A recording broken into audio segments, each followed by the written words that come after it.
Yeah. The very middle is beginning. Yeah, we're super excited. My goodness, we have so much this video. And not the least of which is an adventure that I'm considering putting a scary soundtrack behind. I was, you know, I don't want to say our lives were in jeopardy, but our lives were in jeopardy. So much that we're standing in the rain. No, it's okay. Come on back. Come on back. Let's finish it up. It's okay. We've got work. We got too much work to do. So the rain has started. But anyways, great episode ahead. Oh my goodness. So many things happened this week. Yeah, we got lots of time lapse of cutting down some bushes. We got a bunch of stuff on the roof. We've got an adventure that we're not going to spoil. You got to watch it. It's going to be right up front. At the end, we've got a cool French meal. We've got some talk about. No, we're almost done. We've got some talk about. You can pour here. I could. Robert, okay, well, we're at the train station. I'm going to finish up. Leslie's going, and we're going to finish up the train station. There she runs.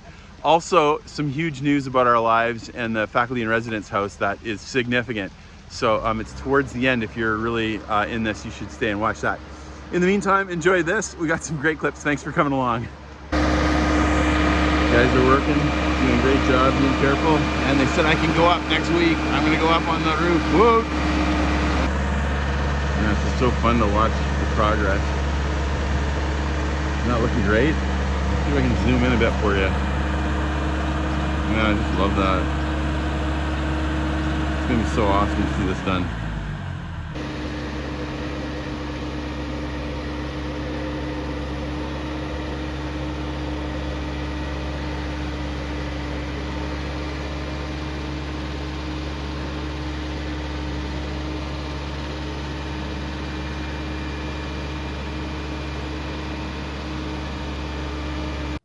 Okay, so this is how it all went down. See this big bad boy right here? Pretty big, pretty strong. You know, last week we had one of the bosses of the roofing company come out, and we were talking about a few different issues. And at the end of our conversation, she says, "Hey, would you like to go up on the lift and take a look at the Château?" And I said, "Yes, please." Super exciting. Take some video, and I just love getting the perspective. I'm not like super scared of heights or anything like that.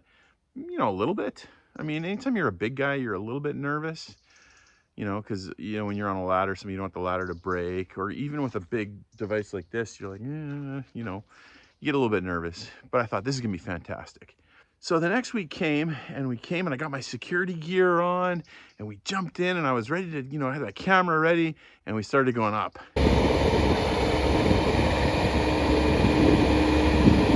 Okay, c'est bon.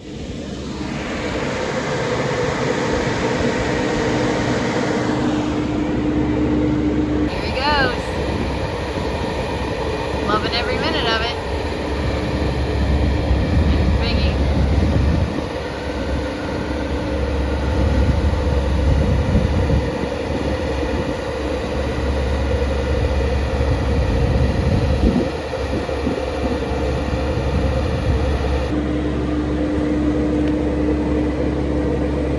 Super fun.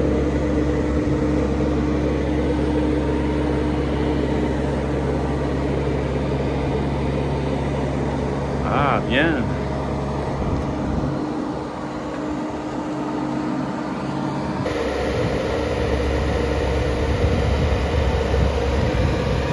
Come around to this side. And up. Magnificent. Yeah, it's true. Oh, beautiful. Love it. This is fantastic. If you look down, it's a little bit scary, but wow. Oh.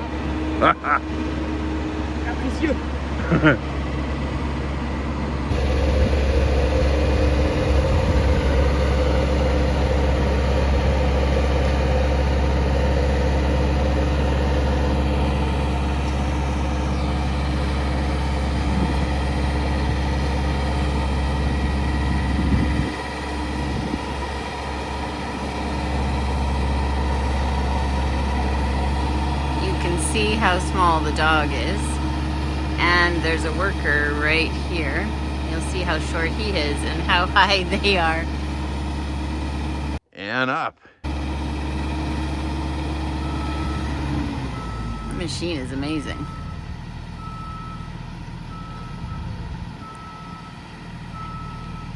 his video is going to be fantastic, being able to see the top of the roof like that. And it was a little disconcerting when you look down, but really, really cool views, so it's quite exciting.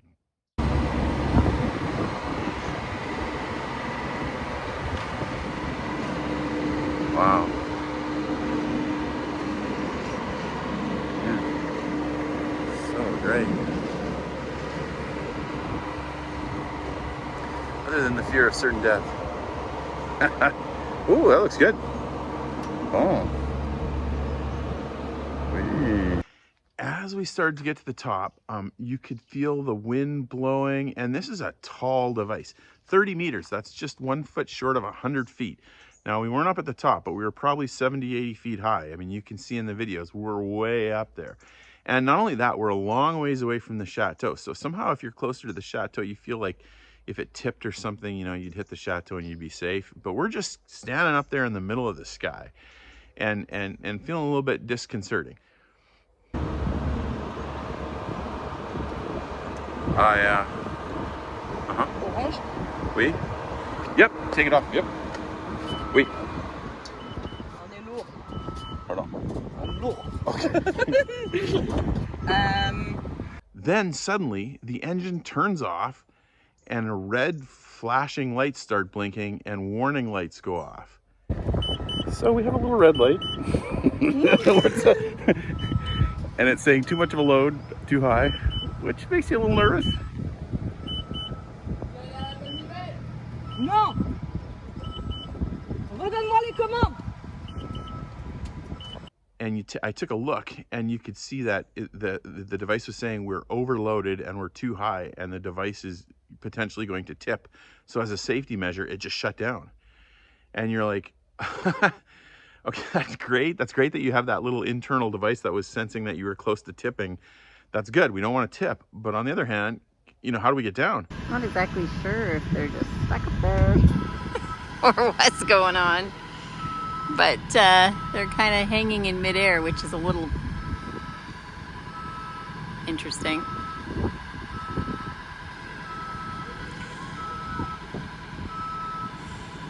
And so our roofer was trying to work the controls, and they weren't responding. They weren't doing anything.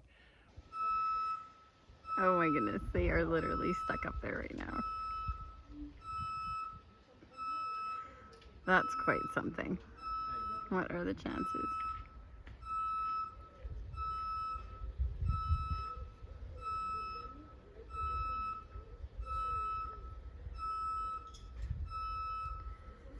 They can't even jump onto the house because they're too far away.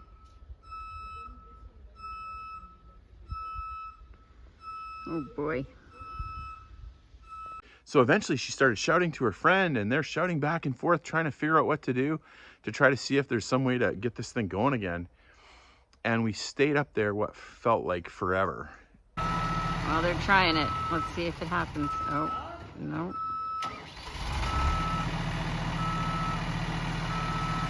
All right, are they gonna move? Riveting, I know. Although, who knows how long this is gonna take.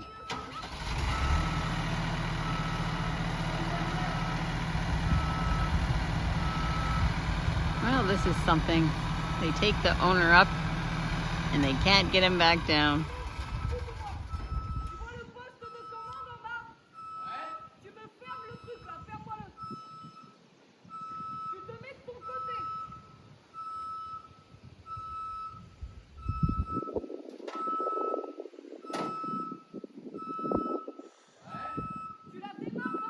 Just hanging in the wind in the middle of the sky. And I mean, I had so many thoughts. You know, you're thinking, man, if we tip, we're really in trouble, because 70 feet's a long way to fall, and there's not any good way through that.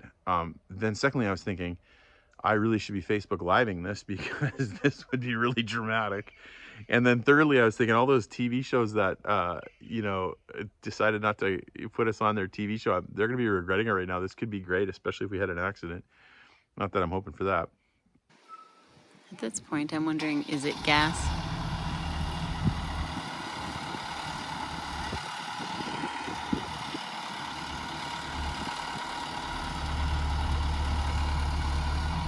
All Well, let's hope, shall we? And I was also trying to stay cool because obviously, you know, it's a tense situation and I didn't want to make our roofer feel bad. But realistically, I mean, if there was anyone that was the problem, it's me. Clearly, I'm a big dude. Now, this thing is supposed to take 550 pounds, and I'm not, you know, I'm big, but I'm not anywhere close to that. And she's, you know, half as big as me. So we should have been fine. But, you know, it gets tall enough and the wind's going and we're close to the weight limit. And, man, it shut down. After what felt like an eternity, finally, they must have found the correct button for a manual descent, and they turned it on from the bottom, and slowly we began to come down. Even then, it stopped a couple times, so it really was quite traumatic.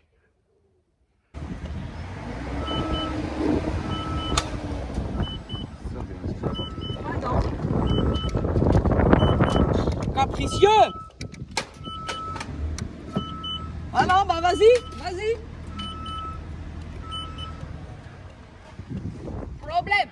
Problème machine. Oh, that's good. We're lower than we were. Ah, it is moving again. This is good news. Bringing down the crane. So that's exciting news. I think they're not going to go any closer to the roof, which is probably smart. Let's just come down now, shall we? Well, it's working, and we can go from there. That was an adventure that we probably didn't need to have. But you know, I've got a really good look at the roof, I bet. Oh boy. All in all, very thankful to be alive and thankful to be back on the ground, and so impressed with our roofers who are up there on a regular basis. Man, that feels really tall when you're up there, and so they are a courageous bunch. They're a courageous bunch. I also have to say that if your fear is heights, this machine is not for you. You do not want to be up there. It's way worse than being on the edge of a building or the edge of a canyon. You're hanging there in the middle of the sky. All right, Bingy, they made it back down. They're alive.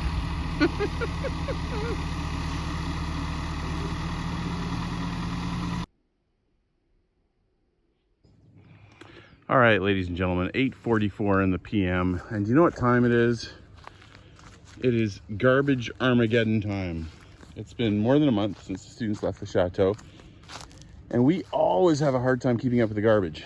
Now, again, they take the garbage out once every 2 weeks, and the recycling out once every 2 weeks. So it is a bit tricky, and by the end of the trip, usually things start to pile up.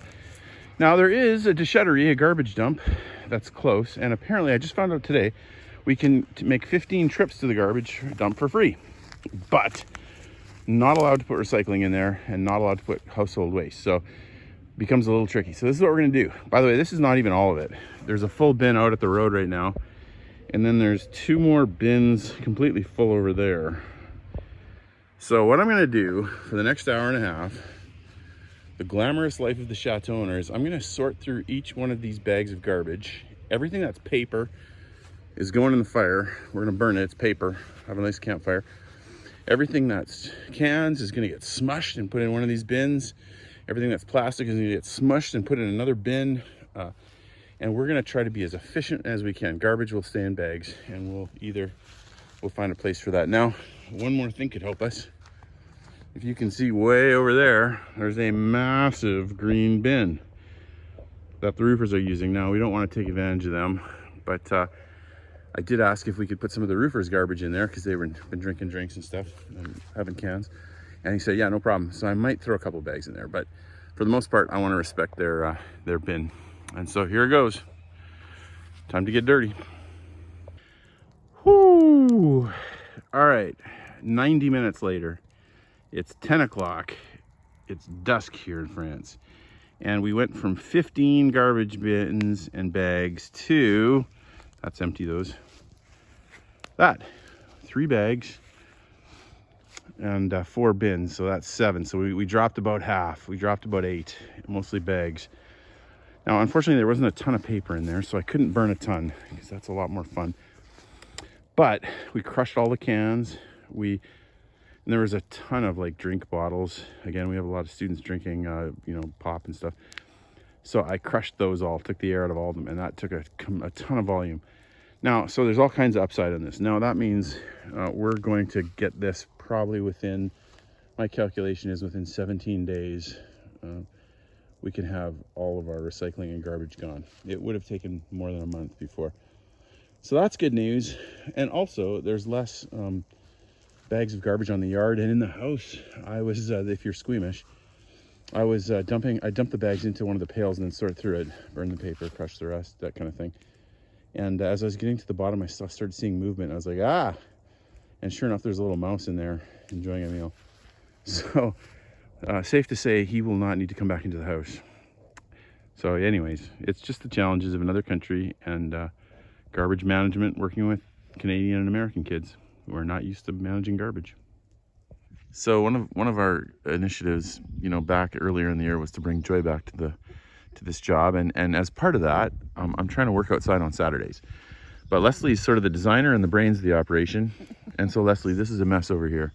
What's going to happen? It's a mess that's going to look great in a minute. There we go. Let's go for a walk. You take me on a walk and show me what we're going to do. Okay, so as you remember, the big trees over here, we've already cleared out. Big, beautiful trees. Not that you can see it because there's a crazy acacia tree coming back. Yeah, we literally cut that down to a stump, and that's 1 year of growth. And it's like, look at Bingley in front of it. Yeah. It's ridiculous. It's insane. Yeah. So we're going to try to get that out. Aggressive growers, which they is sure why are. The furniture industry uses acacia wood. Yeah. Because they grow so fast. But in my case, okay, so that's coming out. We don't want it. Yeah. What's up? So what's this? That's going to go out. This was also a little bush that you cut down. Yeah. And I think it's a bay leaf tree. And it's like literally, how tall is that? That's maybe, I don't know, 12, 15 feet tall? Yeah. And we cut it at 6 maybe last year. It's maybe, insane. Yeah. So just make hedges out of that. Yeah, well, so we're going to shape that. The nice thing is at least they shape nicely, so we'll make that into something great. Hedge trimmer. Behind it is a holly tree. Okay. Oh, yeah, up here. Right here. Look at this guy. And he's going crazy. I don't know what we're going to do with him. So, and he's got berries coming. Yeah. Well, I would like him shorter. Yeah, but that's not going to happen, though, I don't think. So I don't know. That'll have to wait, that one. And we'll clear out this stuff. Yeah. Like just the scruff. By the way, look at all these long, beautiful limbs that Nathan cut. I think we should make a medieval village with a little stone fence or a killer treehouse for kids. Can you imagine it? Like I don't know if they're going to do it here because maybe you don't want it visible. We could maybe take it into the forest hidden somewhere, but you could have like this little fence, vertical, sticks all the way around. Yeah. One idea. I don't know if you remember at Snow Lake. Yeah. We had this one. It was like an old diving board in the bush and you could sit on yeah. and look at the lake. Secret place to hang out. You could just do sort of like a platform area somewhere in the forest. That'd be fun. I would like to see them, yes, kind of like at Putafu where they make them into fences. That'd be fun. But I would like them to enclose a space where we could have a couple raised beds for like raspberries and my herbs. I've always thought about doing that like back out there. Yeah, I agree. There's sort of a sunny patch back. Yeah, agreed. Done. Who knows? Maybe someday. Okay, but back to this. So we're gonna shape that guy too. Back to this, yeah. So in this little nook over here, we have a number of oaks. Oh yeah. Some of them we can see chunks. Some of them we cannot. Yeah. They're just literally overrun by these random scruff. I don't know, bushes and ivy and everything under the sun. So we really need to get it taken care of, and maybe we'll get to see. Careful. All good. Maybe we'll get to see, the vista across the yard again. And so I hope so. Yeah. We'll see what happens. Lots of fun, lots of work today. Tex, we're right next to the restaurant. Okay, what are you gonna say? Okay, so this is a prime example of what we're dealing with in most of the yard. There's layers upon layers. There's an oak tree in there somewhere, but there's multiple weird bushes and foliage that we don't exactly know what it is, although I spot another mistletoe up there. That's bad. Mistletoe. Yeah. Gotta get that out before it starts killing stuff. Yeah. Yeah. So anyways, hopefully we'll unearth who knows what when we start working on here.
So this poor tree has had multiple branches and other tree trunks wound around him.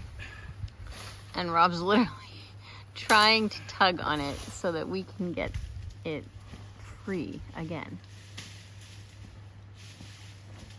Oh my goodness, it's all the way up. There it goes. That was like the fourth one though. Yikes. That's good. Yeah, there's going to be a lot of brush to deal with. But deal with it we will. And I'm just going to walk around here. Yeah, it's cool. You can kind of see the forest behind. Now you can see the restaurant more. We knew that was an occupational hazard. So, but most of the angles are much better. Like, this is really cool. You kind of, I think you'd have to be here to appreciate it, but look through and you can kind of see all the way through. You got a little bit of forest here, and then, yeah, a beautiful yard, or garden, as our British friends call it. You know, that does look good. It looks more open. You can, it's, yeah, I don't know, it's hard to explain, but it is cool. With it all cleared out at the bottom. That, ladies and gentlemen, was a long day. And there are, it's kind of fun to see things so open. You can see the beautiful yard through here, through here. This was always completely full. It'll be really interesting to see how the trees respond to having so much more light and not having to compete with all the suckers. So that's cool, but I gotta tell you, there's gonna be some work getting rid of all this scrub. I don't know if it translates, but I feel like I'm walking through a wilderness of fallen branches. Yeah, like a veritable, is veritable the right word? I'm not sure, but veritable quandary, I was gonna say, but a veritable forest. Yeah, fun. This first week has been a lot about repairs and cleaning and kind of getting back to where we were. And of course the roof.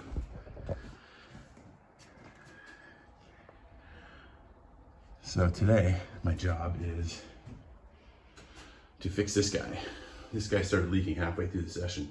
And we patched it and patched it and patched it, but it's time to take that pipe out and fix that connection. Yesterday we were doing so well with the London bathroom. I thought we were gonna get that door off and make it so that it doesn't automatically close. It seems to just kind of not wanna stay. And so I took the whole thing off, was ready to flip it around, figuring that I had just put it upside down. But I think the issue is a different issue. I think it's that the whole wall leans slightly to the left, and so we're gonna try to straighten that out and see if we can correct the problem that way. Then we thought we had this toilet all ready to go, and we have a new piece. Now we'll paint it black. It looks a little bit ugly, it's a little big, but it's a funnel. It should catch all the water and get it going the right direction. But the problem is that now with the new funnel, that pipe doesn't work, and so we're gonna have to cut that off and start again with a new pipe. Fear not, the pipes are about $2 or $3. So we'll back to the drawing board and we'll see if we can get this thing working today. All right, got the stand out. Plumbing is actually super fun. You know, just attaching stuff, and it's actually not that, well, I mean, some of it's probably hard, but see, we just got some of this nice plumbing adhesive here, ABS cement, and we're gonna put it on, assuming I remember to put this on the right side. So we're gonna stick this little guy on. It's looking a little old, but I think it'll still work, I hope. We're gonna put that on nice and generously. It's probably a little too much. Maybe a little bit less than that. Here we go. And then we're gonna put some on the inside of this guy too. There we go. Close this guy up. And then we just push it together and hold it for a few seconds, really. Now, if there's a real plumber out there, that looked terrible. Hey, look at that. I just made a mess of stuff. So I cleaned that up a little bit there. That's a little better, eh? And you give that a couple more seconds and that'll be rock hard. That's plumbing. It's just it's a great time. Let's keep it going. Now we're gonna put our new pole in, and again, a lot of these junk, you know, they're maybe like $2 or, you know, not very much at all. Well, I should not be putting this on video because I do not look very impressive doing this, but here we are. Sometimes you just gotta get the job done, right? Just gotta get the job done. Now we're gonna take our big long pole. Again, this big long pole, not very expensive either. Put a little bit on this, not so much maybe this time. It's a bit gloopy, my stuff here. It's probably a year old, but it'll work. It'll work. Oh, there we go. And we'll hold that for a minute. And I'll wipe off all that excess. And yeah, boom, new piece made. You know, I've heard it said that you should never diagnose your own medical problems because human beings, when they run into a problem, they automatically assume the worst thing, like, oh, this ache, it's got to be cancer or something. And so sometimes you need the objective eye. And that was one of those situations for me in the shower. I was like, I put the thing in upside down, that's why it won't stay open. Nope, it was just out of plumb. So we made her plumb. And these are really quite clever, these the way they do these doors. They make it so that these little pieces on the edge can be adjustable. Like you can pull these in and out, so then even if it's slightly out, you can still have it joined completely. So good news, that's done. And I think we have a fixed toilet now. Clearly we're gonna paint that black, that pipe. But I think this is gonna work. Now, is it as beautiful as the old one? The pipe's a little straighter, that's nice. That big thing at the top is, you know, maybe a little bit unsightly. Hopefully when it's black, it'll disappear, but we're just working on gravity. You know, the water's falling down from that tank and it gets caught in that big funnel and runs down. So it should not leak. Of course, we'll see. Now, here's what I'm worried about. And this is okay, so it's not actually a big deal. We had that really cool, we called this toilet the Ogre. We had that really cool sound when it flushed. I think we might have lost that because now we've eliminated the vacuum seal at the top, so air is gonna get in. So I don't know how it's gonna sound, if it's gonna sound as cool, but it's not gonna leak, and that's probably the main thing you want in a toilet. So, you know, progress.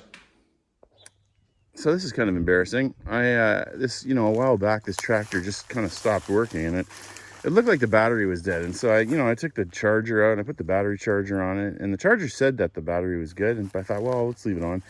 So I left it on for half a day and came out and tried to turn it on. Nothing at all. And so I was like, man, what is going on? But it was sort of right before session. I didn't have any time. So I just kind of parked it and said, well, I guess that's that. And suddenly I was trying to charge the other one. The other lawnmower went dead the other day, and I tried to put the battery charger, and I noticed that it didn't really seem to make a difference. And so I ended up jumping the other one with jumper cables with a car, and it started fine. Then I thought, man, maybe the charger's the problem. So sure enough, I switched out the batteries, and guess what? The tractor works fine. It's just that the charger was broken. So we'll buy another cheap little charger, and then or a battery, and then we got our 2 working tractors again. This is great because I can leave all my tools in here, or quite a few of them at least, and then we can pull up like the hedger and the fuel, and you kind of have everything you need. Because a lot of times when you're working on a project like this, you're gonna go back and forth with a couple different tools. All right, let's go get them. All right, so for the rest of the day, it's time to do some yard work. So I'm gonna weed whip around the chateau, and I'm gonna hedge trim this guy. Now, unfortunately, this guy is really big. Do you see how big this guy is? Yeah, it's gonna be quite something to get up there, but we'll use some ladders and see what we can do. Time to do some edging. The train station needs painting too, it looks like.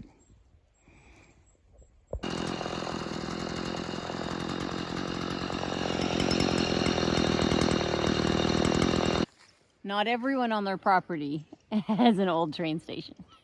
So anyways, when it was an amusement park, this was the place the kids got onto the train that went all the way around the park. Anyways, so whenever I've seen this in the past, I've often thought, oh, it's cute inside. It's like a little square room. I thought it would be fun to have like a little greenhouse, or just, I don't know, a little place to chill or something. But then over time, I've been mulling again. And then the other day I was walking out here and noticed how big the cement pad is, and thinking about how expensive it is to pour a cement pad, and thought, wait a minute, I think I have a better idea. So we have this middle square section here with a cool ceiling. Oh, and a nest. Oh, someone's on it. Yeah, I know. He'll leave in a minute. Anyways, so when you look at both ends, there's kind of like little wings on each side, and as you can see, there's segments. Should we back up so you can kind of see the chunks? You always have to go outside to see. Yeah, I'll come back. The categories, but anyway.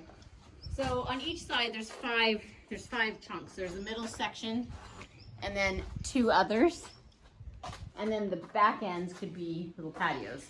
So my idea was, let's keep the center section as a place for kind of like a few chairs, a little strip kitchen with a counter and a toaster and a little fridge, that kind of stuff.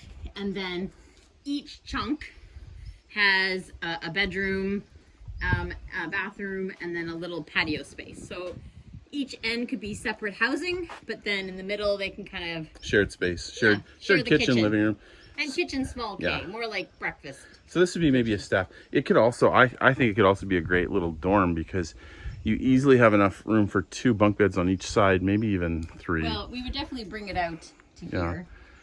So we would extend. Oh, I this. wasn't thinking that. Yeah. So like, see how the Okay. back up. Oh, don't you lose the charm then if you do that? Like, No, we won't, because you still have that middle center tower, yeah. and then it just elongates the building, right? So now you have a rectangle with a tall-ish tower in the middle. Yeah. And then, so I would still make it straight all the way across. Well, then you got to rethink your roof. Well, the roof comes So, out a good ways, but we would have to extend, I think, a little bit actually. But Well, anyway, it's early. Or the idea is early. yeah, I don't think it's that hard. But at any rate. But it would be cute. It's a fun little space. Well, Could be a great double dorm or double staffing. The only thing is, again, the bathroom. There's no water there currently. Having said that, yeah, there is some right there. we have water. I'm just going up in it because this doesn't want to be on camera. Yeah, We got right. water right here. Yeah. And then also our septic system is right there. So in downhill. So one would think that would not be too hard. It is down here. And then of course we have another set of bathrooms. Now this is currently on Mr. Menudet's land. So the Menudet family. So we can't do anything right now. Well, it's not ours. Oh, So that's true. yeah, but that, you know, if we bought that land, then we could have a bathroom for them. Not attached. Right. Well, that's Yeah. true. If we thought about it more like camp Yeah. mode, where it's sort of like you have your bedroom and then you go outside to go to the bathroom, Yeah. which we could do, but then Yep. it's more of summer housing. Yeah, it It's could not be so much. put a bunch of guys out here or the GAs. I think the GAs Yeah. Anyways, fun idea. too.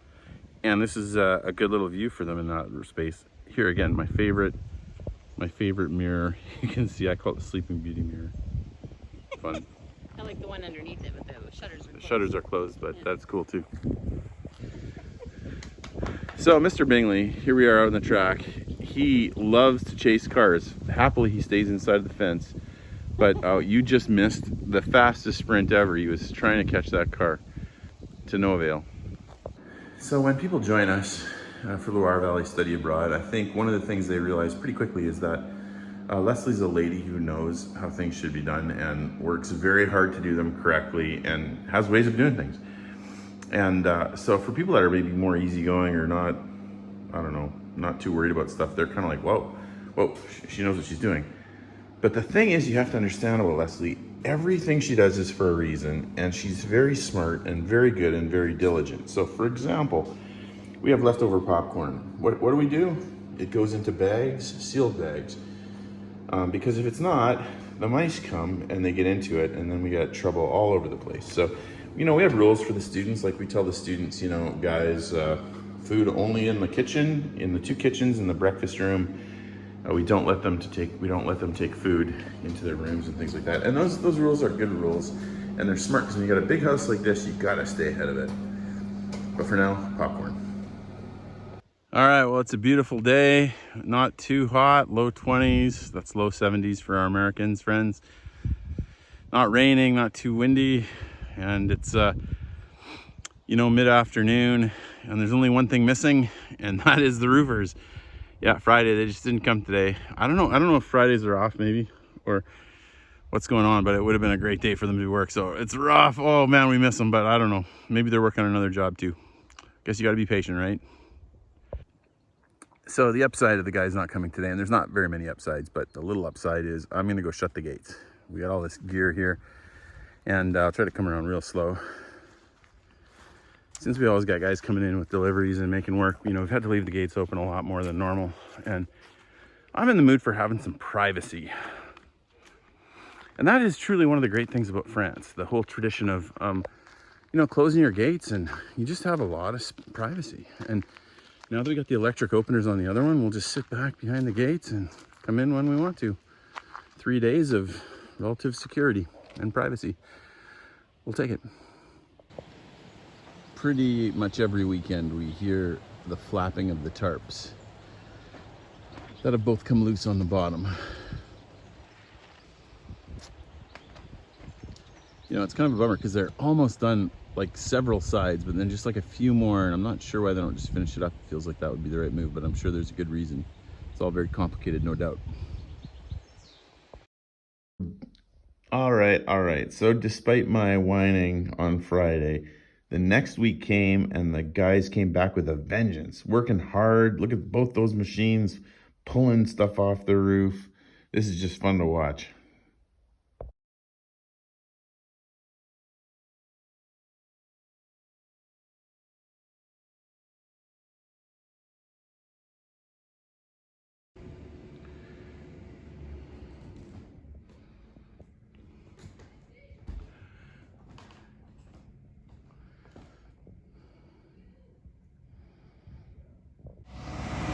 Super cool, eh?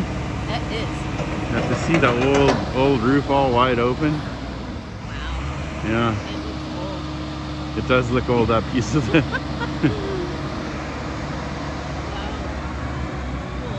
It's all very impressive. 3 guys working today, awesome. Love it. Fantastic. Love it. Ooh, the garbage is full today. Look at the big, all that wood, all that old wood. And look at these guys. I think these are ridge pieces, old ancient ridge pieces.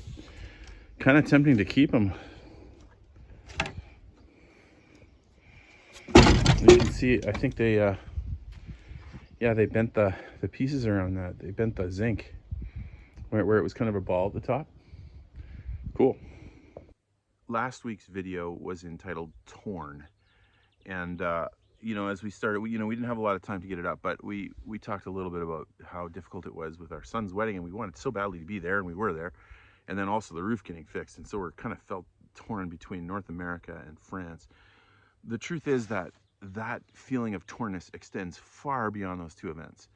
Like, as you know, we spend about half the year, currently we spend about half the year in France, preparing for the study abroad programs and running them. And then half a year teaching. So that's how we earn our money, is I'm a regular teacher, and my wife does some decorating with her business. She's kind of slowing down a little bit with it, but she's still doing a fair amount this year, I think. And so we earn our money kind of in 6 months, and we work really hard, and then we come back and work here. And so, of course, we endlessly get the question from people, are you guys going to move to France full time? Like, and then of course people at my school are like, are you going to keep teaching? And students are like, you know, because we have a good relationship, and I think they'd like me to stay, I think. And so we felt torn, because what we're doing here is effective, and it's important, and we really believe it. The model of education is incredible. Like, you know, being with students 14 hours a day, and being in car rides together and sitting around tables. This last year we were maybe a little too immersed in logistics, Leslie and I, but if not us, the other staff, and us too, to a lesser degree, still have great chances to have conversations about life and learning, and the model's incredible. And so that what happens here is important, and it's very good. But I also love my school in the States. I love Multnomah, and I love over the last 80 years, Multnomah has done some really good things in the world, produced some really notable alumni. Louis Plow, for those of you in the Christian world might know. Boy, a bunch of other guys too. Randy Alcorn. I don't have a list in front of me, but you know, we've produced some really good people, and so that's an important work too. And I love teaching, and so and so we kind of feel the pull from both sides. Now, it's been so great that Multnomah has allowed us to be over here 6 months of the year, and they allowed me to crowd my schedule. And as you know, if you've watched our videos, not only that, but when we sold our house to buy this place, we didn't have anywhere to stay in Portland. And so I was looking at just renting a dorm room, you know, and And again, we have a house at the beach, which we rent out to help pay for this too. And so I thought, well, we could live out there, maybe go between, or, and honestly, I was planning on living out there maybe for a few months and then just sleeping in my van. I really was. People laugh at me, but, or I'd sleep in my office if they'll let me, but I don't know that they'll let me. Cause there's showers in the gym, there's a dining hall, you know, so it'd be easy to do. But then the school came and said, no. And so they created a position called a faculty in residence, which was just a beautiful gift. And so they gave us at the start a dorm apartment for us to live in, and we just jammed all our stuff in there. I think I've said many times we looked like hoarders. And then after that house became unavailable after the first year, they actually took a very small, kind of 100-year-old house on campus, and they made that into the faculty in residence home. And we've lived there for a couple of years. It's been a wonderful kindness. Now we just heard that we have to move out of that house. And you know what, it's fair. The policy says you're supposed to stay 2 years and then somebody else gets a turn. And honestly, they let us stay 3 years. So we get to keep the house until, I believe, the middle of May. And then we're gonna have to figure out what to do. Now, I'm hoping we can continue to teach. I can continue to teach at Multnomah, and we'll find a way to do it. Who knows? Maybe it'll be full-time, maybe it'll be 3/4 time. I do love teaching and I love that school, but what we're doing out here is important too. So if you're a praying person, we definitely appreciate your prayers and your advice as we try to sort through what's the best use of our gifts. In the Christian worldview, for people that believe in the Bible and Christianity, your abilities and your gifts and your things, talents, to use the New Testament word, those don't belong to you. They're given to you so that you can help others. And so the question is not, you know, what's gonna be most fun, or what's gonna pay me the most, or what's gonna be, what I'm gonna enjoy most. The question is, you know, how can you best use your gifts for the kingdom? And when Christians talk about the kingdom, they're not talking about, that's a confusing term. You have to kind of do a deep dive to understand it, but kind of the realm of God where the poor are fed, and where the hungry are fed, and where the poor are cared for, and where widows are loved, and orphans are looked at, and where refugees have places to go, and where people love one another and they look out for each other's needs, and justice is upheld. And you know, this is the kingdom of God. And so in the Christian worldview, your role is to be part of that, you know, to spread good, and that's what we want to do. So that's the question we're working with. Now, obviously, again, we don't take a salary to work here, and I think if we drop down to 3/4 time, I think we could still afford it. We don't have a ton of expenses. We're pretty good at living on the cheap, Leslie and I, believe it or not, and so I think we'd actually be okay. Worst case, we probably could someday take a salary from the organization. Even honestly, minimum wage wouldn't be the end of the world. I think we could manage it, but right now, don't need to. And so I'm glad not to take it. You know, in 5 years, who knows? But we're happy with what we're doing. But we appreciate your prayers, and I appreciate your thoughts and your wisdom as we try to search out what we should be doing. It's wonderful to have such good options. We found a new place. Les filles les filles à maman, the boys of mama. Now we're having the brunch. Now in France, brunches are usually great. They're a little spendy, but they often include drinks, which we got iced tea and orange juice, and Leslie got a hot chocolate. So that's very nice start to the meal. The burger, yeah, it looks tasty. And Leslie got the brunch. Oh, Leslie's looks really good. To be honest, I was kind of leaning to that one too, but I like getting two things. You'll have some. Bon appetit. No. Well, we had a croissant bread pan, but we forgot to take video of it. Sorry. Whoops. Okay, it's still raining. It's raining harder. Thanks for watching with us. Leslie's gone inside because she's smarter than me, and we're gonna get another video up next week. I really appreciate you joining us. Hope you're all having a good time. Thanks.